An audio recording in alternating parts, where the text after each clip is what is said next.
আমরা রাজনৈতিক দলগুলো সহ বিভিন্ন অংশীজনদের মতামতগুলো আমরা পেয়েছি।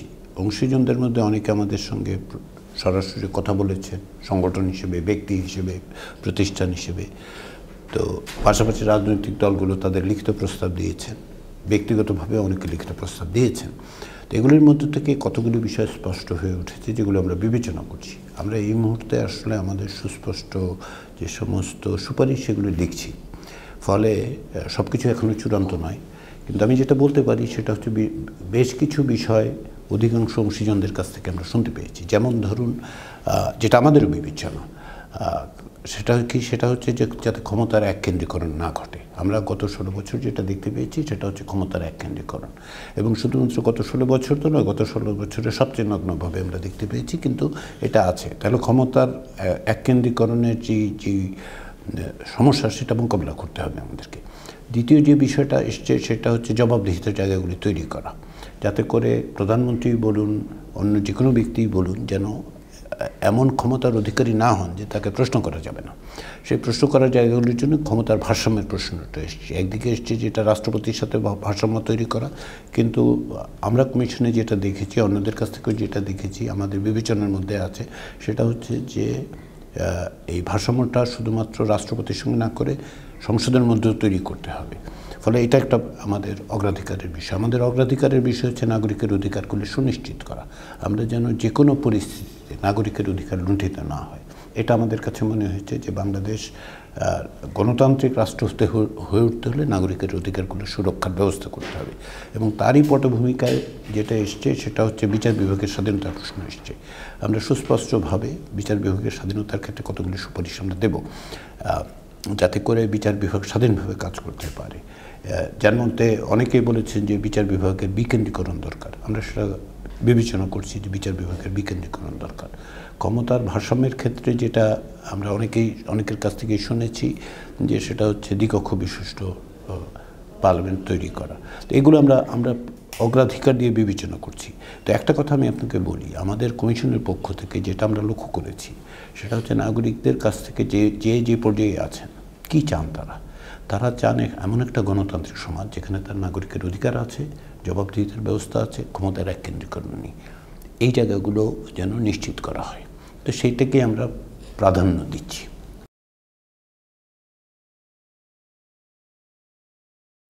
আপনি 3টে মডেলের কথা বলেছেন, তো 3টে মডেলের বাইরে গিয়ে আসলে বিবেচনা করা যায়। সেটা হচ্ছে যে বাংলাদেশের রাজনৈতিক বাস্তবতায় এবং বাংলাদেশে যদি দ্বিকক্ষ বিশিষ্ট সংসদ চালু হয় তাহলে যেটা হবে সেটা হচ্ছে যে বাংলাদেশের রাজনৈতিক বাস্তবতাটা প্রতিফলন ঘটাতে হবে এবং বাংলাদেশের মানুষের আকাঙ্ক্ষার জায়গাটাও যাতে তাতে প্রতিফলিত হয়। ফলে 3টা মডেলের মধ্যে বিবেচনা না করে বিবেচনা করার দরকার আমাদের যে আমাদের বাস্তবতায় আমরা কি আসলে প্রয়োগ করতে পারবো যেটা জনগণের আকাঙ্ক্ষাকে ধারণ করতে পারবে। ফলে আমরা এইটাও বিবেচনা করছি এবং এই ধরনের প্রস্তাব এসছে যে আসলে উচ্চ কক্ষের ক্ষেত্রে আনুপাতিক প্রতিনিধিত্ব তৈরি করা যায় কিনা, যেটা আপনি যে 3টা মডেল বললেন কোথায় কিন্তু সেটা নেই। ফলে এটাও একটা বিবেচনার বিষয়। ফলে ওই অর্থে আমাদের সামনে 4টা মডেল আছে।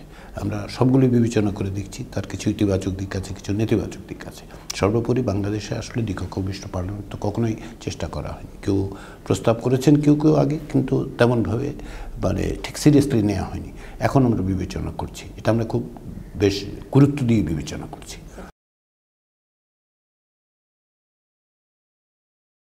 একই ব্যক্তি যেন একাধিকবার দুবারের বেশি প্রধানমন্ত্রী না হতে পারেন সেটার ব্যাপারে অ্যাক্রস দ্য বোর্ড আমি যেটা বলবো যে অ্যাক্রস দ্য বোর্ড এটা আসলে সকলের কাছ থেকে আমরা শুনতে পেয়েছি। আমি যদি ভুল না করে থাকি, আমার মনে পড়ে না কেউ আসলে এটা বলেছিলেন আমাদের যখন আমরা কনসালটেশনের মধ্যে ছিলাম, কিংবা লিখিত হিসেবে তো আমরা দেখি নাই কেউ বলেছেন যে না এইরকমই রাখতে হবে। তবে প্রশ্নটা হচ্ছে যে একাধিক্রমে নাকি যে কোনো সময় তিনি মাত্র দুবার হতে পারবেন। তো এটার আমাদের যে গবেষকরা আছেন তারা দেখছেন, আমরা নিজেরাও দেখছি যে আসলে কোনটা আমাদের জন্য যথাযথ হবে, প্রযুক্ত হবে। তবে এই যে 2 মেয়াদের বেশি না রাখা, সেটা সম্পর্কে প্রায় ঐকমত্য একটা আমরা দেখতে পেয়েছি।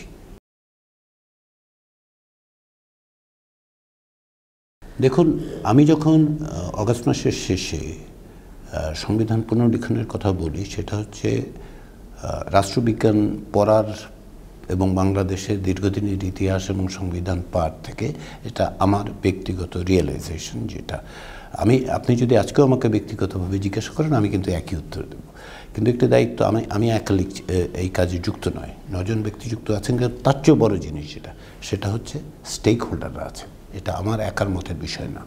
ফলে আমাদেরকে সমস্ত কিছু বিবেচনা রাখতে হয়েছে। আমরা 3 নভেম্বরের সংবাদ সম্মেলনে আমি যেটা বলেছিলাম, কমিশন সমস্ত কিছু বিবেচনা, পুনর্লিখনের জায়গাটাও বিবেচিত আছে। এখানে প্রাসঙ্গিকভাবে একটা কথা যদি আমাকে বলার সুযোগ দেন তাহলে আমি বলি, পুনর্লিখন শব্দটাকে বোঝার ক্ষেত্রে এক ধরনের বিভ্রান্তি তৈরি হয়েছে, সেটা বাদ দিন।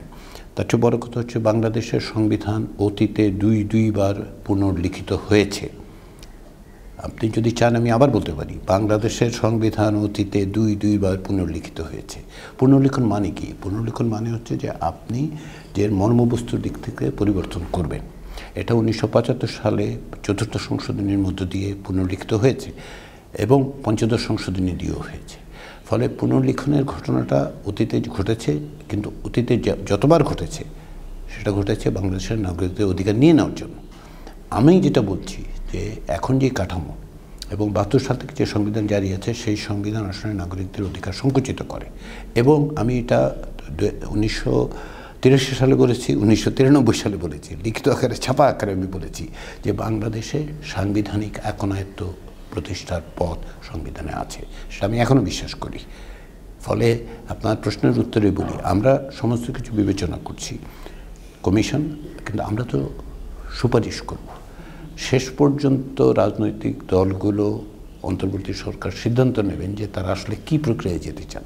আমাদের কাজ হচ্ছে কী বদলাতে হবে সেটা বলা, সুপারিশ করা। কী প্রক্রিয়া হবে এটা রাজনীতিবিদরা ঠিক করবেন। দেখুন, 1972 সালের সংবিধানের বিষয়ে বিভিন্ন রকম আলোচনা আছে। এই আলোচনাগুলোর মধ্যে সবচেয়ে গুরুত্বপূর্ণ আলোচনা হচ্ছে যে যেভাবে সংবিধান তৈরি করা হয়েছিল তার প্রক্রিয়ার প্রশ্ন আছে। এটা 72 সাল থেকে আছে, এখনও সেটা জারি আছে। এবং 72 সালের সংবিধানের যে সমস্ত পথ পদ্ধতি করা হয়েছে সেগুলো আপনি যদি দেখেন তাহলে দেখবেন এর অনেকগুলো জায়গাতেই একটা বড় রকমের ব্যত্যয় আছে। যেমন আমি একটা উদাহরণ হিসেবে বলি যে নাগরিকদের যে সমস্ত অধিকার দেওয়া হচ্ছে এগুলো এত শর্ত সাপেক্ষ, বা ব্যক্তি সমাবেশের স্বাধীনতা, সেগুলো আসলে কোনো রকম স্বাধীনতাই আসলে রাখেনি। এটা 72 সাল থেকে আছে, পরবর্তী সময়ে এটা টিকে আছে। তাহলে এগুলি পরিবর্তনের জায়গাটা আছে। ফলে আপনাকে আমি অনুচ্ছেদ ধরে বলছি না এই কারণে যে শুধুমাত্র অনুচ্ছেদ ধরে বিবেচনা করার চেয়েও গুরুত্বপূর্ণ হচ্ছে স্পিরিটের দিক থেকে 72-এর সংবিধানের অবস্থানটা কোথায়। সেই জায়গায় আমাদের কাছে মনে হয়েছে যে 72-এর সংবিধানের বিভিন্ন অংশ এমনভাবে ওতপ্রোতভাবে একটি আরেকটির সঙ্গে যুক্ত হয়ে, যেমন ধরুন প্রধানমন্ত্রীর ক্ষমতা, প্রধানমন্ত্রীর যে ক্ষমতা দেওয়া হয়েছে, এবং পরবর্তী সময়ে আপনি দ্বাদশ সংশোধনের মধ্যে দিয়ে আমরা দেখতে পেয়েছি প্রধানমন্ত্রীর অভাবনীয় ক্ষমতা তৈরি হয়েছে, তাই না? তো এই ধরনের ক্ষমতা, যেমন প্রধানমন্ত্রী একাধারে একাধিক পদ বেশি করার, তিনি দলের প্রধান, তিনি সংসদ নেতা, তিনি সংসদীয় দলের প্রধান, এগুলি ক্ষমতা রাখেন। এগুলি তো 72-এর সংবিধান সেগুলি বন্ধ করেনি, কিন্তু বরঞ্চ পথ খুলে দিয়েছে। সেই কারণে আমরা বলছি যে 72-এর সংবিধানের কথা বিবেচনা করাচ্ছি।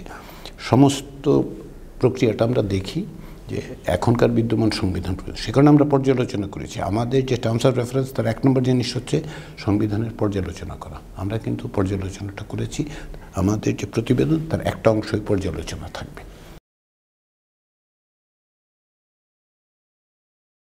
যদি আমরা যথাযথভাবে সংবিধান সংস্কার করতে পারি, রাজনৈতিক দলগুলো ঐকমত্যের মাধ্যমে সংবিধানে এমন যে সমস্ত পথ ব্যক্তিতান্ত্রিক একনায়কতন্ত্র প্রতিষ্ঠা করে সেগুলোর পথ যদি আপনি রুদ্ধ করতে পারেন, তাহলে আরেকজন শেখ হাসিনা তৈরি হওয়ার, আরেকজন স্বৈরাচারী শাসক তৈরি হওয়ার পথ আপনি বন্ধ করতে পারেন। কিন্তু এটাও আপনাকে মনে রাখতে হবে যে শুধুমাত্র সংবিধানে লিখে আপনি স্বৈরতন্ত্র প্রতিরোধ করতে পারবেন না। এই বক্তব্যটা আমি বলছি সংবিধান সংস্কার কমিশনের প্রধান হিসেবে নয়, রাষ্ট্রবিজ্ঞান পড়ার সূত্রে আমি বলি যে আপনাকে যদি স্বৈরতান্ত্রিক ব্যবস্থা প্রতিরোধ করতে হয় তার দুটো দিক দেখতে হবে। একটা হচ্ছে প্রাতিষ্ঠানিক দিক, যে ক্ষমতা যাতে ভারসাম্য থাকে, যেন চেকস অ্যান্ড ব্যালেন্স থাকে, জবাবদিহিতা থাকে, প্রতিষ্ঠান সেগুলো করবে। কিন্তু আরেকটা জায়গা কোথায় আছে? আরেকটা জায়গা হচ্ছে আদর্শিক জায়গা, তাই না? যে আদর্শের লড়াইটা আপনাকে করতে, ওইটা রাজনৈতিক লড়াই, ওইটাও জারি থাকতে হবে। কমিশনের পক্ষ থেকে যেটা আমি বলতে পারি, যে কোনো কমিশনের ক্ষেত্রে সেটা হচ্ছে আমাদের দায়িত্বটা হচ্ছে সুপারিশ করা। আপনি যদি 2 ভাগে ভাগ করেন, এই সংস্কারের, একটা হচ্ছে হোয়াট আর একটা হচ্ছে হাউ। আসলে কী সংস্কার করতে চান, কীভাবে সংস্কার করতে চান, আপনার প্রশ্নটা কীভাবে সংস্কার হবে, সেটা আসলে রাজনৈতিক সিদ্ধান্ত। রাজনৈতিক সিদ্ধান্ত এই অর্থে যে এটা আসলে অন্তর্বর্তী সরকার সিদ্ধান্ত নেবে, অন্তর্বর্তী সরকার সিদ্ধান্ত নেবেন এবং তার রাজনৈতিক দলগুলির সাথে আলোচনা করে সিদ্ধান্ত নেবেন। তো সেই বিবেচনায় এটা কমিশনের পক্ষ থেকে আমরা বলবো না, কারণ এটা আমাদের এখতিয়ারের বাইরে কীভাবে হবে, সেটার জন্যই অন্তর্বর্তী সরকার প্রক্রিয়াটা ইস্যু করবে। আপনি বলছিলেন যে অধ্যাদেশের কথা এভাবে করা যায় কি না, তো মানে অধ্যাদেশের মাধ্যমে বিভিন্ন জিনিস করা যায়, তো তার চেয়েও বড় কথা হচ্ছে আমি আপনি আমরা সবাই আসলে যে পরিস্থিতিতে বিবেচনা করছি তার আগে একটা বড় ঘটনা ঘটেছে যেটা আমাদেরকে বিবেচনায় রাখতে হবে। সেটা হচ্ছে একটা বিশাল গণ অভ্যুত্থান ঘটেছে এই দেশে। এই সরকারের বৈধতা যেমন আইনি, এই সরকারের বৈধতার সবচেয়ে বড় জিনিস হচ্ছে নৈতিক, এবং সেটা যুক্ত আছে কিসের সাথে, যুক্ত আছে হচ্ছে এই গণ অভ্যুত্থানের সাথে। ফলে গণ অভ্যুত্থান একটা নতুন ডাইনামিক্স তৈরি করেছে, সেই ডাইনামিক্সের মধ্যে দিয়ে অনেক কিছুই করা সম্ভব। আমাদেরকে সবসময় এই যে প্রচলিত আইনি প্রক্রিয়ার মধ্যে চিন্তা করতে হবে আমি তা মনে করছি না। তার অর্থ এই নয় যে অধ্যাদেশ দিয়ে সংবিধান সংশোধন করার কথা আমি বলছি বা সংস্কার করার কথা আমি বলছি যে প্রক্রিয়াটা অতীতে যেমন হয়েছে তেমনই হতে হবে, এমন কোনো রকম বাধ্যবাধকতা নেই, কারণ আপনি একটা নতুন বাস্তবতার মধ্যে আছেন। ফলে সংস্কারের যে কোনো প্রস্তাব শেষ পর্যন্ত রাজনৈতিক দলগুলোর মধ্যে ঐকমত্যের ভিত্তিতে করতে হবে। এবং আমি মনে করি, আপনারা বলছেন যে ইতিমধ্যে রাজনৈতিক দলগুলোর মধ্যে মতপার্থক্য, আমার এই প্রক্রিয়ার অভিজ্ঞতা হচ্ছে যে বাংলাদেশে গভর্নেন্সের প্রশ্নে, শাসন ব্যবস্থার প্রশ্নে, আকাঙ্ক্ষার দিক থেকেই শুধু না, সুস্পষ্ট প্রস্তাবের দিক থেকেও আসলে যেটা হয়েছে সেটা হচ্ছে অনেক বেশি ঐকমত্য আছে। আমরা মত পার্থক্যগুলোকে বেশি গুরুত্ব দিই, কিন্তু ঐকমত্যের জায়গাগুলোকে আমরা আসলে ততটা গুরুত্ব দিই না। এই প্রক্রিয়ার মধ্য দিয়ে সিভিল সোসাইটি বলুন, ব্যক্তি বলুন, সংবিধান বিশেষজ্ঞ বলুন, তরুণ নেতৃত্ব বলুন, রাজনৈতিক দল বলুন, আমি কিন্তু অনেক বিষয়ে ঐকমত্য দেখতে পাই। আমি তাদের প্রস্তাব পড়েছি, তাদের কথা শুনেছি, আমাদের ওয়েবসাইটে যেসব মন্তব্য এসছে তার একটা বড় অংশ আমি দেখেছি। তারপরে হচ্ছে যে আমাদের যে জরিপটা হয়েছে, জরিপের ফলাফল আমাদের কাছে মাত্র এসছে, আমরা অ্যানালিসিসটা দেখছি। ফলে ঐকমত্যের জায়গা আছে, ঐকমত্যের জায়গা আছে। আপনারা এই প্রক্রিয়ার হতাশার দিকটা না বলে আসুন আমরা বরঞ্চ আশাবাদী হই। আশাবাদী হই এই কারণে যে বাংলাদেশের মানুষ পেরেছে 15 বছরের বেশি সময় ধরে চেপে বসা একটা স্বৈরতন্ত্রকে মোকাবেলা করেছে, প্রাণ দিয়েছে, তারা অর্জন করেছে। অতীতেও বাংলাদেশের মানুষ করেছে। 90 সালের গণঅভ্যুত্থানের কথা খেয়াল করুন, 1971 সালের মুক্তিযুদ্ধের কথাও খেয়াল করুন, তাহলে বাংলাদেশের মানুষ পারে। আমরা বরঞ্চ আশা রাখি। আমাদের ব্যর্থতার ইতিহাস আছে, কিন্তু সাফল্যেরও ইতিহাস আছে।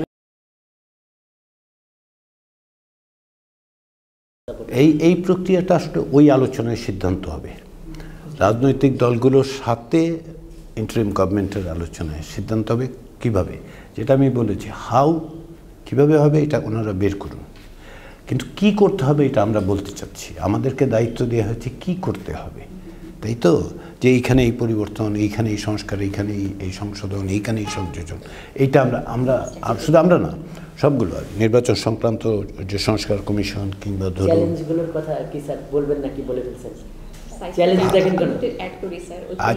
চ্যালেঞ্জ হচ্ছে ঐকমত্য প্রতিষ্ঠার ক্ষেত্রে যে কোনো সময় তো চ্যালেঞ্জ থাকবে, তাই না? আমরা একটা গণতান্ত্রিক সমাজে ভিন্নমত্য থাকার কথা। আমরা তো উত্তর কোরিয়ায় বাস করি না, সৌভাগ্যবশত উত্তর কোরিয়ায় বাস করি না আমরা,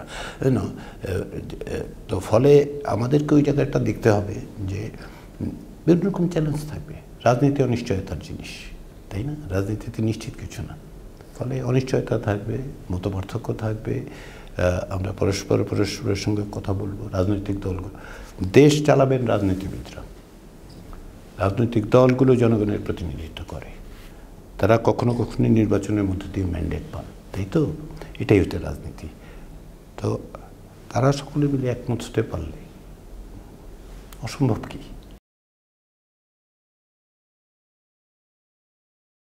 না, এটা কোনো রকম মানে কনফ্লিক্টের কোনো কারণ নেই, বিভিন্ন কারণে। এক হচ্ছে যে আপনি তত্ত্বাবধায়ক সরকার ফিরে আসার পর একটা প্রক্রিয়া আছে, কীভাবে এটা সংবিধানে ফেরত আসবে, এটা হচ্ছে 1 নম্বর বিষয়। দ্বিতীয় বিষয় যেটা, সেটা হচ্ছে যে এই সরকারের ভিত্তিটা কোথায়। আপনি বলছেন তো, এটা কিন্তু সুপ্রিম কোর্ট থেকে এই বিষয়ে সুস্পষ্ট রেফারেন্স নেওয়া হয়েছে, অতএব এর কোনো আইনি সাংবিধানিক প্রশ্ন তুলে লাভ নেই।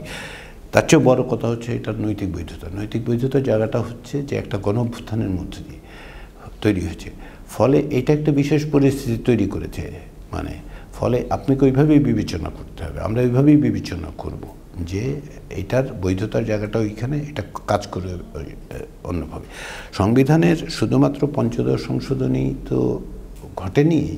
গত মানে আমাদেরকে যখন দায়িত্বটা দেওয়া হচ্ছে, আমাদেরকে বলা হচ্ছে পর্যালোচনা করা। কারণ হচ্ছে যে গত 52 বছর ধরে এই সংবিধানের বিভিন্ন রকম ত্রুটি বিচ্যুতি লক্ষ্য করা গেছে। সেগুলোর আপনি কেবলমাত্র পঞ্চদশ সংশোধনী বাতিল করে দিলেন তাতেই সমস্যার সমাধান হবে না। কারণ প্রকৃতপক্ষে পঞ্চদশ সংশোধনী 2011 সালে, তাই তো? তার আগেও কি বাংলাদেশে গণতান্ত্রিক প্রক্রিয়ার পথে বাধা বিঘ্ন ছিল না? ছিল। সেগুলো তো সরাতে হবে। আচ্ছা, এইবার আপনাকে আবার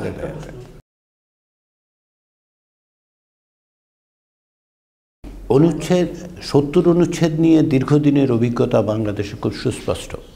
সেটা কি? সেটা হচ্ছে যে এটা আসলে সংসদ সদস্যদের পায়ে বেড়ি লাগিয়ে দেয় এবং তারা দল এবং ব্যক্তির মানে অনুগত হয়ে পড়ে। সেখান থেকে বের করার ব্যাপারে কোনো রকম দ্বিধা আমি কোনো রকম রাজনৈতিক সংগঠনের কাছ থেকে দেখতে পাইনি, কোনো মানে সিভিল সোসাইটি অর্গানাইজেশন থেকে দেখতে পাইনি, সংবিধান বিশেষজ্ঞদের কাছ থেকেও পাইনি। তাহলে এটা পরিবর্তন করতে হবে। আমরা পরিবর্তনের সুপারিশ করব। আপনি যে আশঙ্কার কথা বলছেন সেই আশঙ্কা আমাদের বিবেচনায় আছে এবং সেই আশঙ্কাকে বাদ দিয়েই, সেই আশঙ্কাকে মোকাবেলা করেই আমরা 70 অনুচ্ছেদে সংসদ সদস্যরা যাতে তাদের মত প্রকাশ করতে পারেন সেরকম কিছু পরামর্শ আমরা দেব। তত্ত্বাবধায়ক সরকার বা অন্তর্বর্তী সরকার যেভাবে আপনি বলেন আর কি, নির্বাচনকালীন সময়ে একটি মানে দলীয় নয় নির্দলীয় সরকারের ব্যাপারে সকলের একমত আছে। আমি যদি ভুল না করি সকলেরই একমত আছে যে এটা, কারণ হচ্ছে 4টি কথিত নির্বাচনের অভিজ্ঞতা বাংলাদেশের মানুষ তো দেখেছে যে কি হয়। সেটা হচ্ছে যে এই যে 3টে নির্বাচনের কথা বলছি আমি মূলত, যে 3টা নির্বাচন 14, 18 এবং 24-এর নির্বাচন, কিন্তু নির্বাচন হয়নি, তাই না? 4টা নির্বাচন বরঞ্চ ভালো হয়েছে, তাই তো?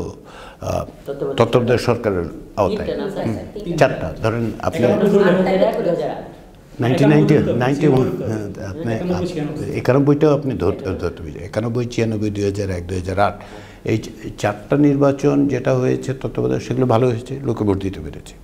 ফল সকলের জন্য গ্রহণযোগ্য হয়নি, এটা স্বাভাবিক। ফলে তত্ত্বাবধায়ক সরকার বা নির্বাচনকালীন নির্দলীয় একটি সরকার প্রতিষ্ঠার ব্যাপারে কোনো ভিন্ন মত নাই।